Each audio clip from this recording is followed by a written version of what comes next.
Previous lecture मध्ये आपण थेरीचा भाग संपवलेला होता. तर त्याच्यामध्ये वेगवेगळा पार्ट पाहिला.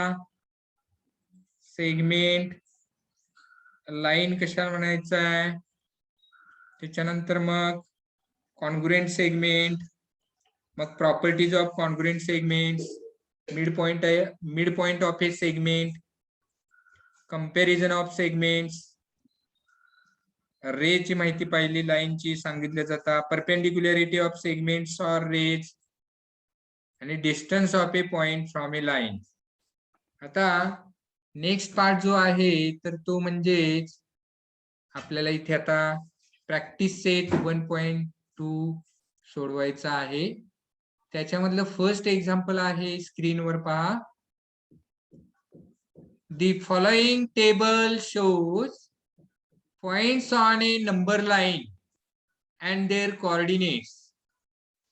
Decide whether the pair of segments given below the table are congruent or not.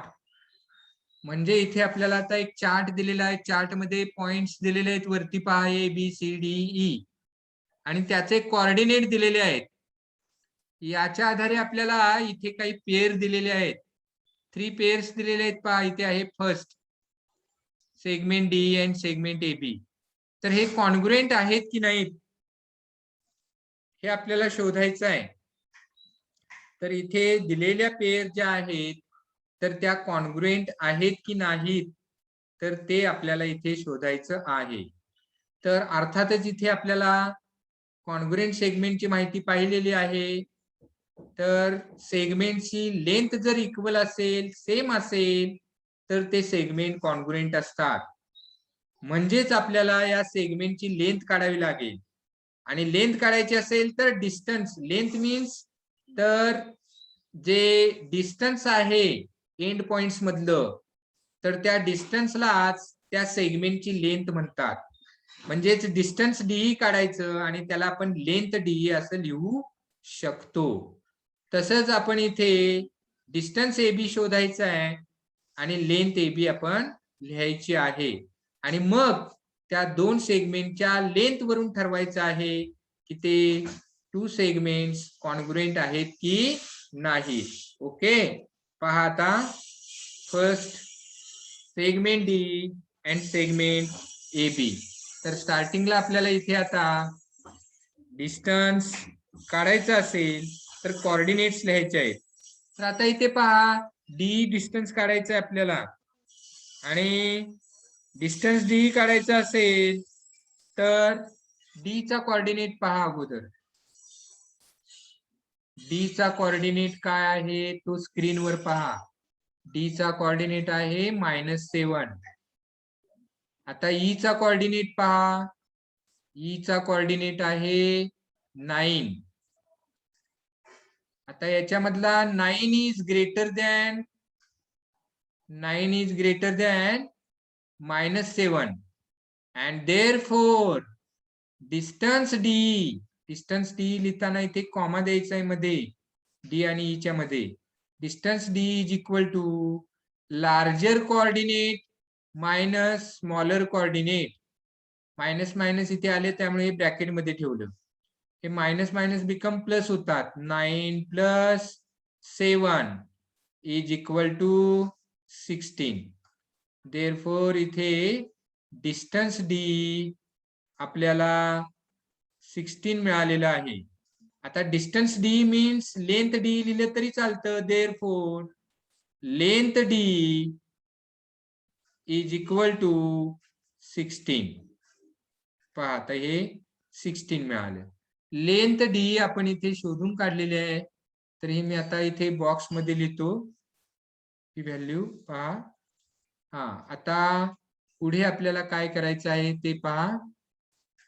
तर इथे मी पार्ट करतो. आता आपल्याला लेंथ AB शोधायचा आहे आणि म्हणून डिस्टन्स AB अगोदर आपल्याला शोधावं लागेल. त्यासाठी A चा कोऑर्डिनेट पहा. ए चा कोऑर्डिनेट चार्ट मध्ये पहा -3 आहे आणि बी चा जो कोऑर्डिनेट आहे तो 5 आहे. आता याचं कंपॅरिझन करायचं आहे कोऑर्डिनेट्सचं, लक्षात ठेवा. तर इथे 5 is greater than -3. 5 is greater than -3 and therefore distance AB is equal to larger coordinate minus smaller coordinate, म्हणजे 5 minus -3. ओके. आणि मग इथे 5 -3 means 5 plus 3, that is 8. म्हणजेच इथे distance AB is equal to 8 मिळाले. therefore length AB is equal to 8. आता इथे आपण लेंथ AB शोधून काढलेली आहे, ती मी बॉक्स मध्ये इथे ठेवतो. आता इथे बोथ लेंथ मिळालेले आहेत, तर त्या इक्वल आहेत की नाही ते आपल्याला पाहायचं आहे. आणि सोयीसाठी आपण फार तर इथे याला आपण नंबरिंग करू शकतो. याला आपण इथे नंबरिंग करू, याला आणि याला. तर हे 1 इथे म्हणू आपण याला, आणि इथे आहे याला 2 म्हणू. आता इथे फ्रॉम 1 and 2 पहा. पुढे लिहितो मी part. From 1 and 2. 1 and 2. Length D is not equal to length AB. ह्या दोन्ही इक्वल आलेल्या नाहीत. इथे कॉमा येणार नाही. हा, डिस्टन्स असेल तरच कॉमा येणार, हे लक्षात ठेवा. तर इथे length D is not equal to length AB and therefore length equal नसल्यामुळं कॉन्ग्रुएंट नाहीत असं लिहायचं आहे. Segment D and segment AB, segment D and segment AB are not congruent, are not congruent. तर हे अशा पद्धतीने आपल्याला हे लास्टला आन्सर लिहिता आलं पाहिजे. Segment D and segment AB are not congruent. Okay. तर इथे पहा,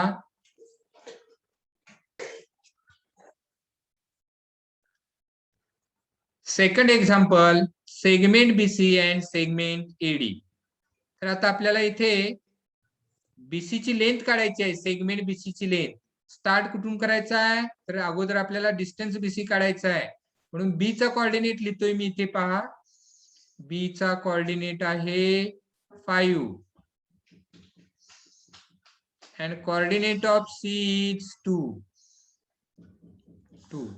Okay. आता here 5 is greater than 2 and therefore distance BC is equal to larger coordinate minus smaller coordinate. Okay. आणि मग इथे distance BC is equal to आपल्याला 3 मिळतात. Distance BC, तर डिस्टन्स BC मीन्स लेंथ लिहू शकतो आपण. लेंथ BC is equal to 3 unit, म्हणजे 3 ओनली लिहायचं आहे. इथे मी त्याला बॉक्स करतोय पहा. Sorry, just a minute. हा, लेंथ BC इथे मिळाली. सेगमेंट BC ची लेंथ मिळालेली आहे.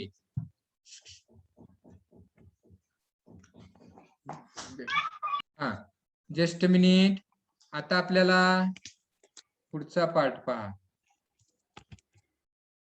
आता आपल्याला सेगमेंट एडी ची लेंथ काढायची आहे, म्हणून आपण इथे ए चा कोऑर्डिनेट लिहायचा आहे. Now coordinate of A is -3 and that of coordinate of point D is -7. पहा इथे ए चा कोऑर्डिनेट -3 आणि डी चा कोऑर्डिनेट -7 चार्ट वरून लिहिलेला आहे.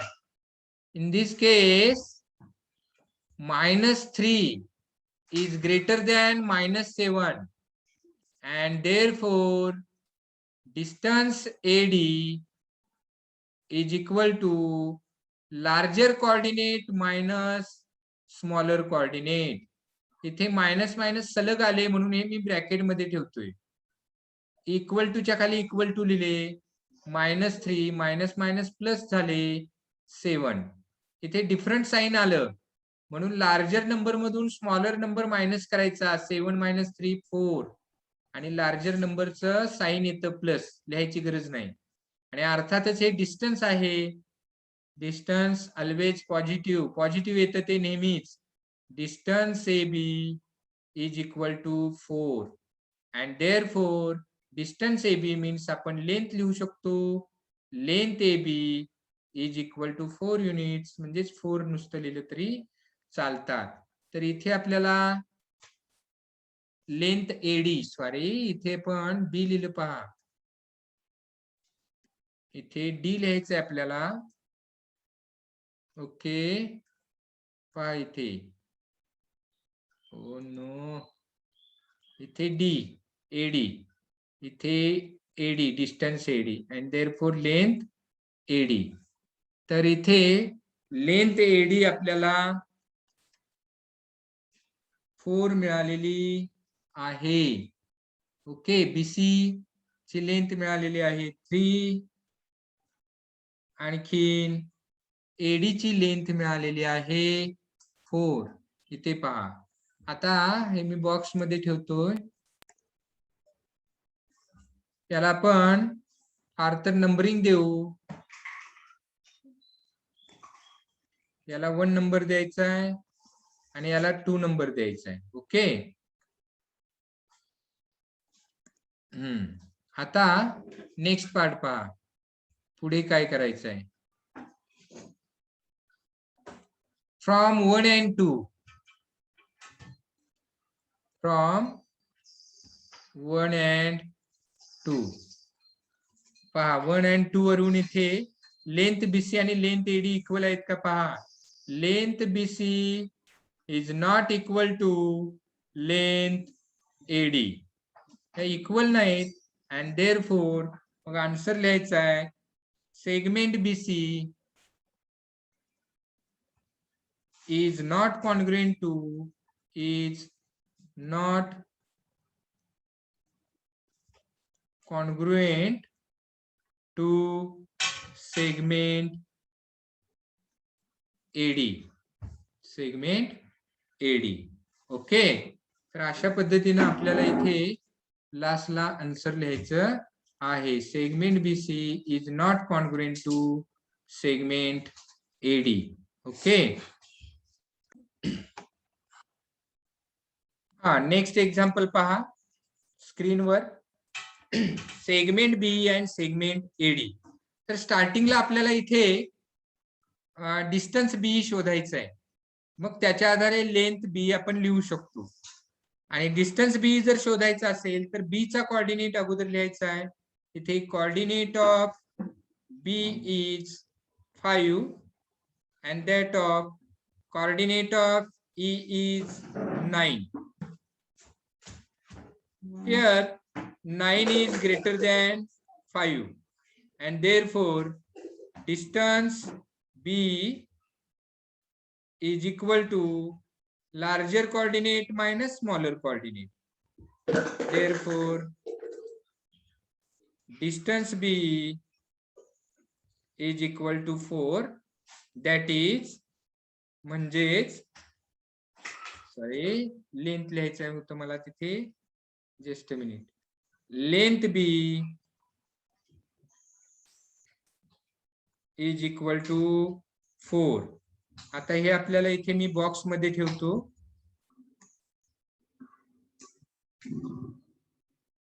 हे बॉक्स मध्ये मी ठेवलं आणि याला मी नंबर पण देणार आहे. नंबर देतोय 1. हा, आता नेक्स्ट पार्ट पहा. आता आपल्याला लेंथ एडी काढायचा. लेंथ एडी काढायचा असेल तर आपल्याला डिस्टन्स एडी काढावं लागेल. डिस्टन्स एडी काढायचा असेल तर ए चा कोऑर्डिनेट अगोदर लिहायचा आहे. Coordinate of A is -3 and that of coordinate of D is -7. Here -3 is greater than -7 and therefore distance AD is equal to larger number minus smaller number. Minus minus इथे सलग आलं म्हणून मी इथे ब्रॅकेट ठेवला. -3 minus minus become +7. इथे पहा sign different आहे. 7 - 3 करायचे 4 आणि इथे प्लस साइन आहे तेच येणार, द्यायची गरज नाही. आणि डिस्टन्स हे नेहमीच पॉझिटिव्ह येतं आपल्याला माहिती आहे. Therefore distance AD is equal to 4 मिळालं. Therefore length AD is equal to 4. आता आपल्याला हे बॉक्स मध्ये ठेवायचं आहे. बॉक्स मध्ये ठेवू. हे बॉक्स मध्ये ठेवलेलं आहे आणि याला नंबर पण मी देणार आहे. याला नंबर दिला 2. आता नेक्स्ट पार्ट पहा.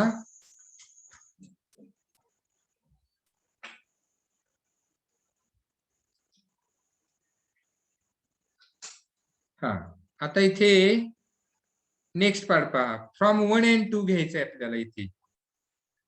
From 1 and 2.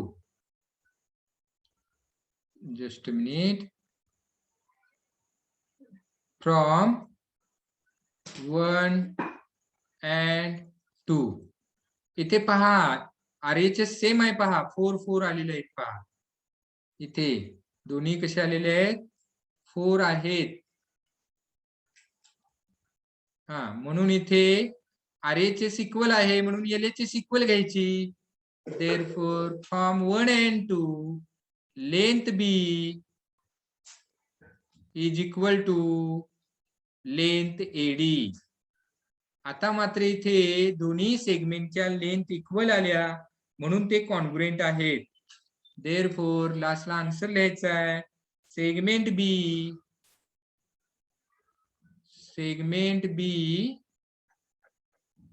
and segment AD are congruent.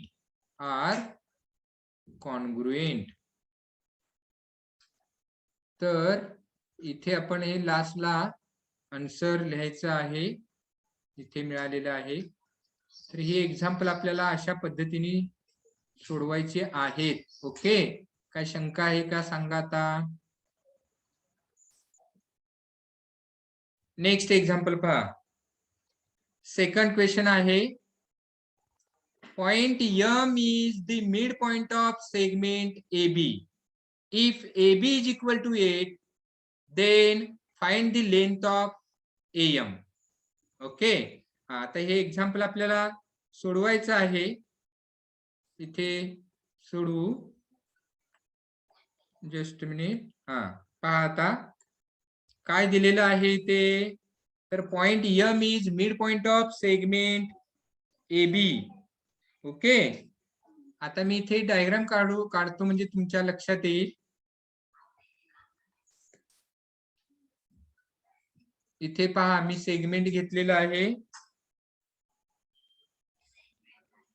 Segment. Okay, तर हा सेगमेंट AB आहे. त्याला नेम देतोय मी AB. आणि याचा जो मिड पॉइंट आहे तो इथे M आहे. मिड पॉइंट म्हणजे दोन्हीकडचे पार्ट्स आहेत ते इक्वल आहेत हे लक्षात घ्या. मी ते सेम साइननी दाखवतो. पहा इकडचा पार्ट AM आणि हा इकडचा पार्ट सेगमेंट MB, तर हे इक्वल आहे. आता आपल्याला इथे AB ची लेंथ दिलेली आहे 8 इतकी दिलेली आहे, युनिट दिलेली नाही, 8 इतकी दिलेली आहे. AB ची लेंथ आहे पूर्ण टोटल इथून इथपर्यंत पहा, हे पहा इथून इथपर्यंत. आणि आपल्याला काय शोधायचं सांगितले त्यांनी, तर काय शोधायचं इथे, तर AM ची लेंथ शोधायची आहे. की पहा AM ची लेंथ हाफ इतकी असणार आहे. पण आता हे याची मांडणी व्यवस्थित करता आली पाहिजे. तर आन्सर लिहिताना पहा आपल्याला कसं लिहायचं आहे, स्टार्ट कसा करायचा आहे, दिलेलं आहे ते अगोदर मी लिहून घेतो. इथे आपल्याला दिलेलं काय, तर लेंथ AB दिलेलं आहे, किंवा ओनली AB लिहिलं तरी चालतं. लेंथ AB हे असं लेंथ AB, तर हे आपण ओनली AB असं लिहू शकतो. हे आपल्याला माहिती असणं गरजेचं आहे. हा, तर इथे दिलेलं काय आहे, तर AB इज इक्वल टू 8 दिलेलं आहे given, but M is M आहे तर M just minute, M is midpoint of segment AB and therefore आपल्याला काय शोधायचं आहे, AM, म्हणून AM is equal to AM हे AB च्या हाफ इतकं येणार आहे, 1/2 इंटू AB. आता इथे व्हॅल्यू ठेवायची आहे, सिंपल आहे, म्हणजेच 1/2 इंटू 8 होणार. म्हणजेच आपल्याला इथे सिंप्लिफाय करायचं आहे.